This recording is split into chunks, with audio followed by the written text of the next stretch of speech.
सलीम कपड़े सिलने रफू करने का छोटा मोटा काम करता था। भीखना मोहल्ले में रहने वाला सलीम बहुत ही गरीब था। उसके पास दर्जी का काम करने के लिए अपनी एक दुकान भी नहीं थी। उसके पास इतने पैसे भी नहीं थे कि वो एक अच्छी सी सिलाई मशीन खरीद सके। ब्याज पर पैसे उधार लेकर उसने एक सेकेंड हैंड सिलाई मशीन खरीदी थी और मोहल्ले में ही सिलाई मशीन लगाकर बैठ जाता था।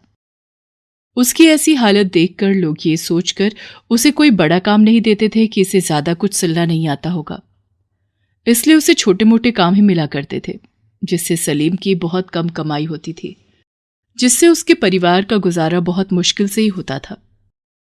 सलीम के परिवार में उसके 3 छोटे छोटे बच्चे थे, पत्नी थी और अब्बा जान थे, जिन्हें अस्थमा की बीमारी थी।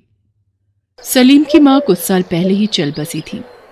सलीम की कमाई से उसके बीमार अब्बा जान का इलाज भी सही से नहीं हो पा रहा था।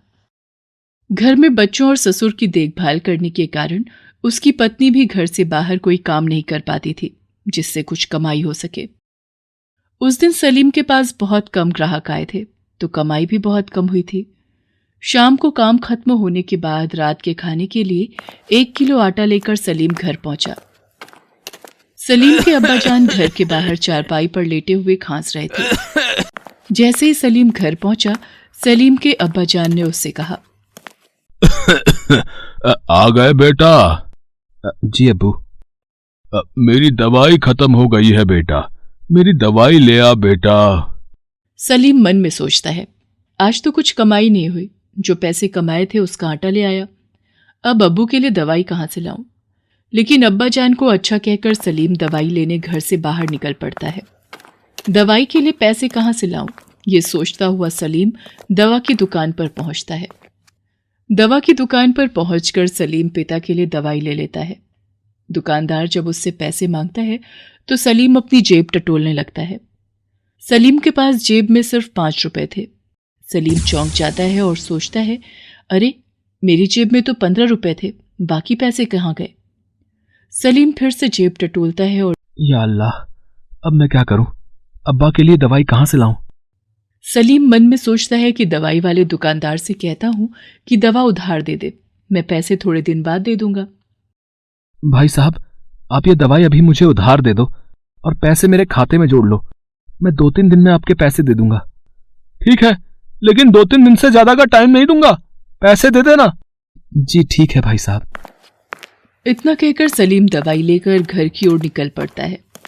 सलीम रास्ते में था और घर पहुंचने वाला था कि उसके पैर से कोई चीज टकरा जाती है। सलीम जब अपने पैर के पास नीचे देखता है तो देखता है कि एक कैंची नीचे जमीन पर पड़ी थी, जिससे उसका पैर टकरा गया था। सलीम उस कैंची को हाथ में उठाकर देखता है। वो कैंची बिल्कुल नई थी। सलीम मन में सोचता है कि मेरे पास जो कैंची है उसमें जंग लग गई है और उसमें अब धार भी खत्म हो गई है।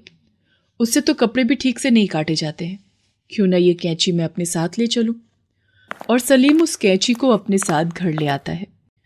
बीबी ने खाना बना लिया था, फिर पूरा परिवार बैठकर खाना खाता है और फिर सब सोने चले जाते हैं। अगले दिन सुबह सलीम नहा धोकर कुछ खा पी कर काम पर निकलता है। सड़क के किनारे सिलाई मशीन लगाकर वो ग्राहकों का इंतजार करने लगता है। उस दिन रविवार था। शहर के ज्यादातर बड़े बाजार बंद थे। इस वजह से सलीम सोचता है कि शायद आज कुछ ग्राहक ज्यादा आ जाएं तो थोड़ी ज्यादा कमाई हो जाएगी। सलीम ये सोच ही रहा होता है कि उसके पास एक आदमी आता है जिसे अपने लिए पैंट सिलवानी थी। अरे भाई, एक पैंट सिलवानी है। हाँ हाँ, क्यों नहीं। देखना भाई, अच्छी पैंट सिलना, फिटिंग अच्छी होनी चाहिए और कपड़ा भी बर्बाद ना हो। भाई साहब, आप भरोसा रखो, आप अपना नाप दे दो। इतना कहकर सलीम ग्राहक का नाप ले लेता है और पैंट सिलने के लिए वो नई कैंची निकालता है जो उसे सड़क पर गिरी हुई मिली थी। पुरानी कैंची तो ठीक से कपड़े नहीं काट पाती है, ये तो नई है, इससे कपड़े काटूंगा। और सलीम नई कैंची से कपड़े काटने लगता है। वो कैंची वाकई बहुत शानदार थी और कपड़े की कटिंग भी बहुत अच्छे से हुई थी, जिसे देखकर सलीम बहुत खुश हो जाता है। अरे वाह, ये कैंची तो बहुत धारदार और शानदार है, कपड़े की कटिंग तो बहुत अच्छी हुई है, अब सिलाई भी अच्छी होगी। और सलीम पैंट सिलने लगता है। कुछ देर बाद पैंट सिलकर तैयार थी। शाम को वो ग्राहक आता है और अपनी पैंट देखकर खुश हो जाता है। अरे भाई, देखने में अच्छी लग रही है, पर इसकी फिटिंग तो अच्छी है ना? भाई साहब, फिटिंग भी अच्छी होगी, आप इसे पहनकर तो देखो। ठीक है, अभी इसे पहन कर आता हूं। सलीम की दुकान पर कोई ट्रायल रूम तो था नहीं, तो वो ग्राहक पैंट लेकर अपने घर की ओर चल पड़ता है। अरे भाई, मेरे पैसे। अरे भाई, पहले पहन के देख लूं, फिर दूंगा पैसे।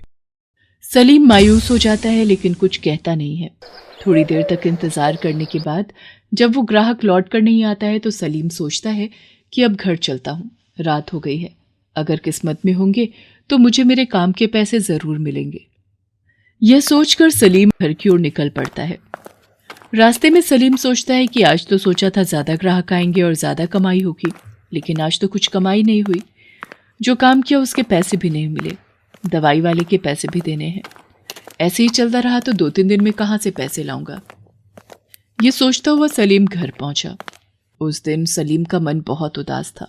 उसने खाना भी नहीं खाया और भूखा ही सोने चला गया और अगली सुबह होने का इंतजार करने लगा। सलीम की आंखों से नींद गायब हो गई थी। अगली सुबह सलीम दुकान लगाने चला गया। दुकान लगाकर सलीम ग्राहकों का इंतजार करने लगा। या अल्लाह, कल की तरह आज ना हो, आज काम भी मिले और उसके पैसे भी मिल जाए तो अच्छा होगा।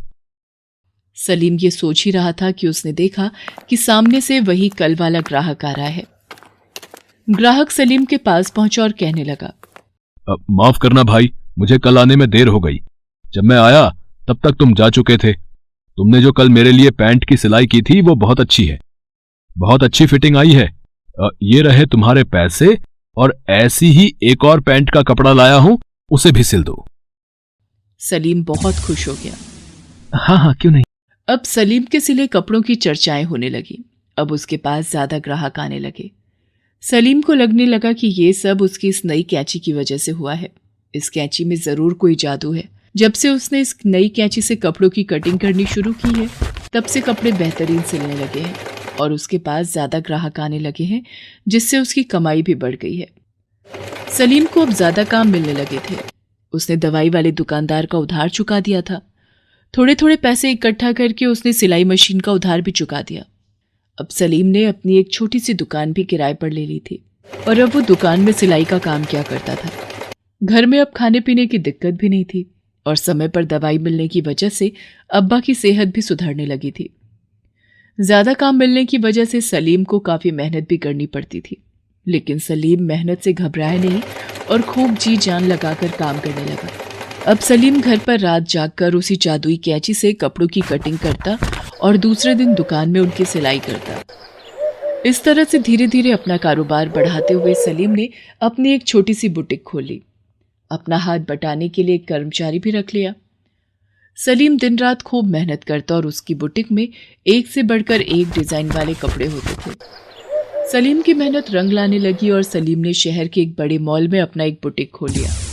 वहां आने वाले ग्राहक उसकी बुटीक में सिले हुए कपड़े खूब पसंद करने लगे। अब सलीम ने अपने बुटीक में सिले हुए कपड़ों को ऑनलाइन साइट्स पर भी रजिस्टर करवाया और वो अपने कपड़े ऑनलाइन भी बेचने लगा, जिससे सलीम की कमाई दुगनी हो गई थी। और सलीम के गरीबी के दिन जा चुके थे। उस पर अब किसी का उधार नहीं था। सलीम आज भी उसी जादुई कैंची से कपड़ों की कटिंग करता है और उसके बाद कपड़े सिलता है। सलीम उस कैंची को अपनी लकी कैंची मानता है। उसकी किस्मत और मेहनत दोनों रंग लाई थी।